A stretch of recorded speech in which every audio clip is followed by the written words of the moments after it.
सकाळी उठली की हिची बाबाबरोबर जी नाटके सुरू होतात ना, ते काय बाबा जाईपर्यंत हिची नाटके सुरूच असतात आणि बघून छान वाटतं हिला असं खेळताना. आता बाबा तिचा चाप लावत होता तर ती काढत होती मुद्दामून की बाबा परत लावल म्हणून तिची नाटकं चालू होती बाबाबरोबर. आंघोळ वगैरे करून आली आणि मेकअप तर करायचा प्रश्नच नाही, कारण की मेकअप केला की असा मेकअप होतो वितळतो की जसा बर्फच वितळला आहे की काय. त्यामुळे मी टिकलीसुद्धा लावत आहे. दिवसातनं 10 टिकल्या लावल्या तरी कमीच पडतात मला आजकाल. आंघोळीवरनं आली की असा मूड खराब झाला ना, कशामुळे ते सांगते तोपर्यंत हिची नाटकं बघा. म्हणजे मी स्वयंपाक करताना अशी हिची लुडबुड असते की मी स्वयंपाक करायचं का नाही हेच मला कळत नाही. आंघोळीला जायच्या आधी मी गॅसवर बटाटा ठेवून गेलेली आणि खडूसला सांगितलेलं की 5 मिनिटात गॅस बंद करा. मी आंघोळीवरनं आली तरी हा बटाट्याचा गॅस चालू होता आणि बघू शकता बटाट्याची काय हालत आहे.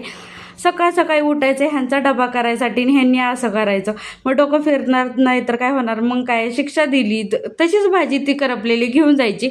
पहिली दुसरी वेळ नाही तर ही तिसरी वेळ आहे त्यांची असं करायची. बाकीचे कामे उरकेपर्यंत ही जाऊन कोपऱ्यात बसले फक्त त्या पाळण्यासाठी. एवढा तिला पाळणं आवडतो की बोलाय नको बसच.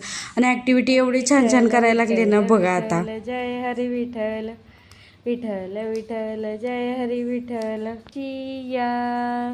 Happy birthday to you. Bye bye bye bye bye शिया. कॅमेरा बघितले की हिची काय अशी नाटकं सुरू होतात आणि असं बघायला खूप मजा येते बरं का तिचा. आता सकाळी तर भाजी करपली, मग काही मी दुसरी भाजी केली नाही. म्हणलं आता खिचडी भातच करते. खिचडी भात केला आणि त्याच्याबरोबर लागते ती शेंगदाणा चटणी. एकतर मी सोलापूरची मुलगी आणि सोलापूर स्पेशल शेंगदाणा चटणी कुणाला नाही आवडत, म्हणून मग मी शेंगदाण्याची चटणीसुद्धा मस्त अशी कुटून घेतली भाताबरोबर खायला. चटणी तर तयार होती, भातसुद्धा तयार झालेला. पहिला शियाला चारून घेतला, शियानं खाल्ला की त्यानंतर मस्त आंब्याचं लोणचं मम्मीनं आणलेलं, शेंगदाण्याची चटणी आणि त्यासोबत खिचडी. वा, तोंडाला मला तर पाणी सुटले. त्यानंतर दुपारी बघा ही पोरं खेळत होती तर इथं लाडूच्या आणि शियाची मध्ये जाऊन लुडबुड त्यांची चालूच होती.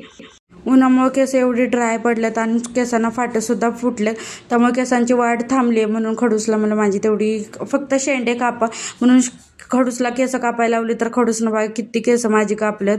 म्हणजे कमरेपर्यंत केस होती. असं 2-4 महिन्यात माझी आहे तशी केस वाढतातच.